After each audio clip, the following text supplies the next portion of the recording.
Olá, você que está nos acompanhando, já estava aqui conosco, chegou agora no canal 26 do HF, a TV Indaiá está no ar com o nosso Papo Livre, como todos os dias, e o Papo Livre de hoje é com a minha querida Josiane Zanardi Parodi, ela que é advogada, e nós vamos falar sobre as novas regras para a aposentadoria. E é um assunto que interessa muita gente, e nós estamos falando de novas regras, porque daqui a pouco provavelmente teremos novas regras ainda, mas vamos falar nessas que ainda estão novas e vão sucumbir em breve. Jô, obrigado pela participação. Obrigada, eu que agradeço. Vamos falar como é que funciona, vamos começar com essas histórias da regra 85/95. Como é que funciona isso? Que raio de regra é essa? Bom, a primeira coisa que eu queria esclarecer, que muita gente ainda está se confundindo, é que a regra anterior não foi cancelada. Ela ainda está em vigor. Ela está em vigor. Então, o que aconteceu foi uma nova regra que a pessoa pode optar pela antiga ou por essa regra de 85/95, desde que ela preencha o requisito dessa nova regra. Esse 85/95 é nada mais do que a soma da idade da pessoa com, no mínimo, 30 anos de trabalho para a mulher e 35 para o homem, que somam 85 para a mulher e 95 para o homem. Então, muita gente pensa, eu tenho 60 anos de idade, mas eu não tenho os 30 anos 35 de contribuição, no caso da mulher. Eu posso me aposentar? Não. É no mínimo 30 de contribuição para a mulher e 35 para o homem. A questão aqui é que eles querem aumentar a idade, mas o tempo de contribuição não diminuiu. Não diminuiu. Não. Tá. Então, e a regra 30/35 é a que já era, isso? Exatamente. A diferença é que na regra nova não existe a incidência do fator previdenciário.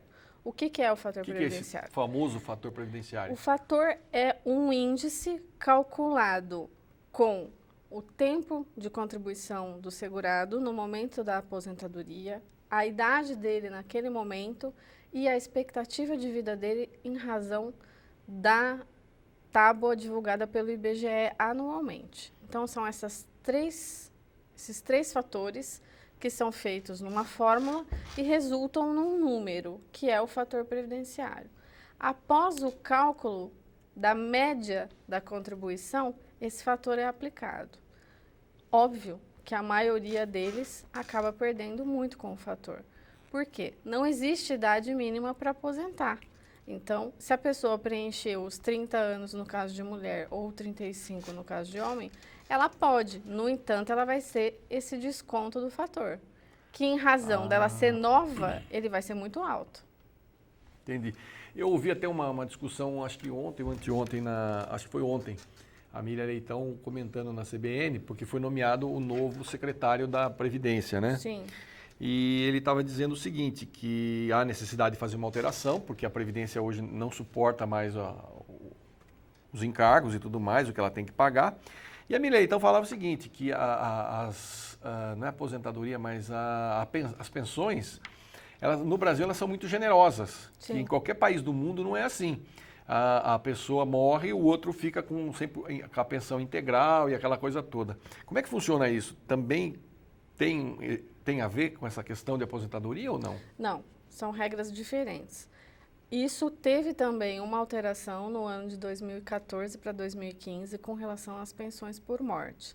Na regra anterior, a pessoa que morria quando o beneficiário tinha condições de ser segurado, porque não é qualquer pessoa que fica com a pensão. O morto, no caso, ele tem que ter qualidade de segurado.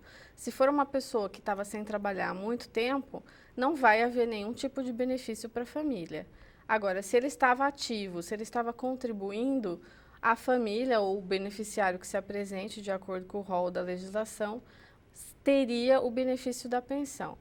Ele, até 2014, era vitalício e não havia idade mínima e nem tempo mínimo de convivência naquelas relações de reconhecimento de união estável. Tá. Com essa alteração, houve uma flexibilização e foi estipulado prazos mínimos de convivência e idade para recebimento. Então, são duas coisas agora que são analisadas. Quanto tempo a pessoa conviveu com o falecido desde que ela tenha qualidade de segurado, e a idade da pessoa que tem direito a esse benefício. Aí eles vão analisar as duas coisas. Se as duas coisas forem atendidas, o benefício vai ser concedido por um determinado tempo.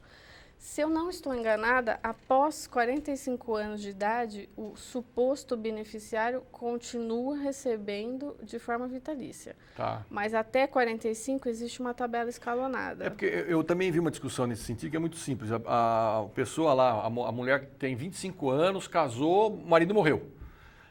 Bom, com 25 anos ela está ainda em plena atividade com idade para desenvolver uma atividade qualquer. Então não seria justo ela passar a ter uma pensão vitalícia no valor integral. Exato. Quando pessoas com mais idade, que já não têm a mesma vitalidade para trabalhar, não receber esse também. E tem um outro agravante que desde 1991... uma pessoa que recebe uma pensão por morte, mesmo que ela se case novamente, ela não perde esse benefício. Até 1991, quando a pessoa se casava de novo, ou alguém denunciava que ela estava convivendo maritalmente novamente, essa pensão era cancelada. Em 91, isso foi alterado. Então, ainda tem esse agravante. A pessoa, mesmo recebendo um benefício de um falecido, casa-se de novo, constitui nova família, com nova renda, e ela continua percebendo. Com o dinheiro do morto. Exatamente. Rei morto, rei posto. Mas tem essas coisas assim que são complicadas. E tem alguns casos também que eu me recordo que, acho que eu conheci uns 2 casos, que a pessoa é filha de militar que morreu, e ela recebe a pensão integral, mas ela não casa. Porque se ela casar, ela perde a pensão. Quer dizer, tem isso também. Tem, mas isso já não é na Previdência Social. Na Previdência Social. É um outro... Os militares têm o sistema próprio e realmente... Mas mesmo assim, oneros que os outros, né? Sim, onera. E tem muitas filhas realmente que não casam, mas vivem maritalmente para não perder as pensões que são de valores bem altos. São gordos, são bem gordos e tudo mais.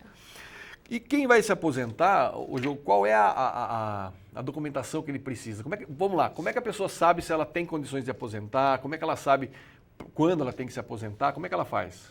Bom, ela tem que ter uma ideia de quanto tempo mais ou menos ela já trabalhou ou contribuindo por conta, né, via carnê, que a gente fala, se ela não era registrada na carteira, ou com esse registro na carteira. Se ela tiver mais ou menos a ideia de 30 anos no caso de mulher ou 35 homem, ela já pode tentar verificar isso numa agência da Previdência ou num órgão de classe, como sindicatos, associações, ou procurar um advogado capacitado para verificar isso para ela. As documentações necessárias são as carteiras de trabalho, onde constam os registros, os eventuais carnês de pagamento que ela tenha feito na modalidade avulso, individual, empresário. E há pessoas que trabalharam em condições especiais, então é necessário pedir nas empresas um documento que se chama PPP, que vai dizer se ela tinha exposição a algum agente agressivo, nocivo para a saúde, e isso vai fazer com que o tempo dela aumente um pouco na contagem. Entendi. Mas há pessoas que não têm conhecimento dessa informação. E não é todo mundo que tem esse direito. É necessário analisar esse documento com cautela. Esses 2 anos que eu trabalhei na Assembleia Legislativa vai ter que ter, porque eu trabalhei perto de tanta coisa perigosa ali que vocês não têm noção. Vou ter que pedir. Mas aí, na verdade, é mais quem trabalha com produto químico, coisas do gênero? Ou em ambiente... Área de saúde, né? Profissionais da área de saúde. Pessoas que trabalham com produtos químicos, exposição a ruídos, eletricidade, produtos biológicos. E até 1995 existe um enquadramento por profissão. Então, motoristas de caminhão e ônibus pesados são enquadrados até 95 como categoria profissional, engenheiro, enfermeiro, uma série de profissões. Após 95, a exposição tem que ser efetivamente comprovada através desse documento que se chama PPP. Bom, e aí a pessoa tem que pegar o que ela tem que fazer e tem que ir aonde daí, se é para ela... Supondo que a pessoa tenha Preenche esses requisitos? Preenche os requisitos dos 30 anos no caso de mulher ou 35 no caso de homem. Ela tem que fazer um agendamento pelo 135 ou pelo site da Previdência, que hoje é tudo feito por agendamento. Tudo online. Tudo online. Não adianta ela ir na agência sem marcar essa visita. Ela não vai ser atendida. Tá. E isso pode demorar para acontecer. Em razão da greve do ano passado, está demorando, às vezes, 4, 5 meses para conseguir essa data. Nossa! É. Brasil, pátria educadora, gente. E aí? Coisa fofa. Então, documento de identificação, né, com foto. Exato. Número do CPF e a carteira de trabalho. Tem que levar todas. Se tiver mais de uma, todas. Tem que levar documento pessoal, comprovante de endereço. Se for casado, a certidão de casamento, a carteira de trabalho, cópia original. Esse documento, eventualmente, que se chama PPP, se a pessoa tiver tido exposição a algum agente. E os carnês, se tiver. No momento que ela for dar entrada na aposentadoria, o funcionário do INSS pode verificar a necessidade de complementar essa documentação de acordo com alguma divergência que conste no sistema, o que acontece com bastante frequência. João, por exemplo, uma pessoa que ficou aí 2, 3, 4, 5 anos sem pagar, ela pode, nesse momento que ela vai lá, recolher sobre esses 5 anos ou não? Ou ela tem que trabalhar 5 anos? Em regra, não pode. Só pode recolher períodos atrasados, que a gente fala, aquela pessoa que tinha o pagamento no carnê, ela já pagava e de uma hora para outra simplesmente ela deixou de pagar. Por algum motivo, ou ela esqueceu, ou ela não tinha mais condições, deixou. Se hoje ela quiser fazer esse acerto, a Previdência vai calcular e ela pode fazer o acerto pagando de uma vez ou até de maneira parcelada. Mas se ela optar pelo parcelamento, o benefício só vai ser concedido no final. No final. Entendi. Então, somente essas pessoas. Uma pessoa que não tinha esse carnê em aberto, que eu falo, e falta os 5 anos, ela vai ter que trabalhar os 5 anos. Entendi. Ela não tem como recolher se o carnê não estava em aberto. Então, se o pessoal é um profissional autônomo, ele paga esse carnê, ele pode recolher? Pode. Tá vai certo. ser bastante custoso, porque a multa é de 10% ao mês e mais os juros. Nossa. Fica uma conta bem salgada. Na hora de pagar, desse tamanhozinho, né? Muito bem. Bom, para quem quer mais informações, está aparecendo aí o site da Josiane, que você pode acessar, fazer uma pergunta para ela, entrar em contato com ela e tirar suas dúvidas. Jô, obrigado pela participação. Eu que agradeço. E espero você aqui numa outra oportunidade para a gente falar mais sobre isso, porque em breve teremos novas regras para a aposentadoria. Provavelmente o presidente em exercício pretende fazer a reforma. Uma bandeira aí, fazer essa vai reforma. ser uma situação bastante complicada para ele, porque vai haver muita resistência, mas acredito que ele vai mudar alguma coisa. Eu ouvi uma entrevista ontem, inclusive, na hora da nomeação do novo secretário da Receita, da Previdência, e eles estão dizendo que seria depois de ter conversado com as lideranças sindicais e tudo mais, que o que eles estão estudando é para quem entra no sistema agora, para não dar, como se diz, perder o que já ganhou, quem já está no sistema, quem já está com direito adquirido. Então, quem entra no sistema, a partir de então, passa a ter a regra nova. O que eu acho também que é justo, é válido. Se for dessa forma, ele vai conseguir aprovar as mudanças com bastante folga.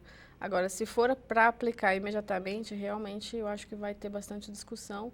E dependendo do que for colocado, vai ser complicado aceitar as alterações. Eu acho que vai ser difícil, na verdade. Eu até queria fazer uma observação, que para quem tem dúvida se já tem direito de se aposentar hoje e está com medo de uma eventual mudança de lei, que procure informações a respeito antes de tomar qualquer decisão precipitada de já agendar na Previdência, ir lá e fazer o processo e, eventualmente, ter uma aposentadoria concedida de forma prematura, né?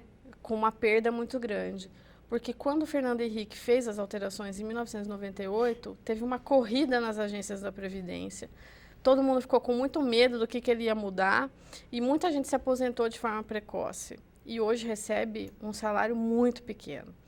Então, tem que ter verificação da situação da pessoa para que ela tome uma decisão pautada numa situação concreta. Se você fizer agora, vai ser isso. Se você não fizer, corre-se o risco de ter uma nova regra, né? E aí avalia qual é a melhor situação. Porque se não verificar antes, na hora vai ter uma surpresa e depois de concedido que a pessoa recebeu o benefício, ele é irrenunciável. Ah, aí não tem mais o que chorar. Não, não tem.